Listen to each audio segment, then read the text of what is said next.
好，来继续来看这个教育部甲高中学生学习的历程传起的网络，但是因为人为操作的失误，结果有81间学校，将近8000个学生2万外笔的档案来消失，各以台中地区的学校甲学生影响上侪。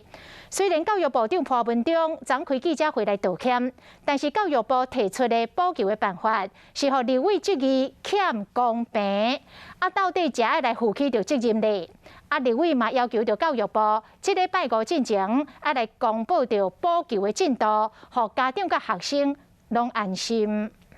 系统包商采威国际，他说这个跟他没有关系。教育部委外给暨南国际大学，暨南大学说跟干嘛没关系？那请问是学生出问题吗？是高中端的老师他们出问题吗？那出了问题的错误，到底谁要扛？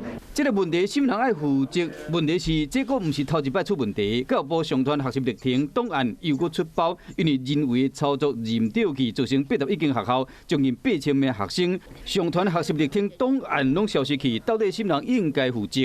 去年的发生的问题跟今天发生的这个事件，可能它属性就是不太一样。那你刚才讲，就是去年发生跟今年发生没有问题？明年的话不是。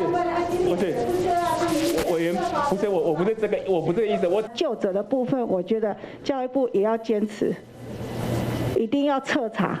一个工程师，一个无册字尔，2万外笔上传好的资料拢无去。虽然教育部提出补救的办法，让学生重新上传，若无备份的学生会使重新制作。有的家长烦恼讲，档案无去，像安尼伫补救，敢有公平？号称台湾是防疫资讯科技大国，我们个唐凤政委让国际经验，怎么会搞到我们这个影响孩子一世人的这个学习历程？大家觉得非常的不可思议啊！那重做你如何兼顾公平性？因为他得拥有修改的权利了嘛。学校的老师如果他类似传的是这种资料，纸本的资料，应该在校内还可以找到相关的一个资料的轨迹，再重新予以制作档案，然后再重新上传这一个公版模组。教育部出问题，行政院长苏贞昌要求讲，应该负责的人都要负责。我们已经请教育部赶快来做补救，同时也要查究相关的责任。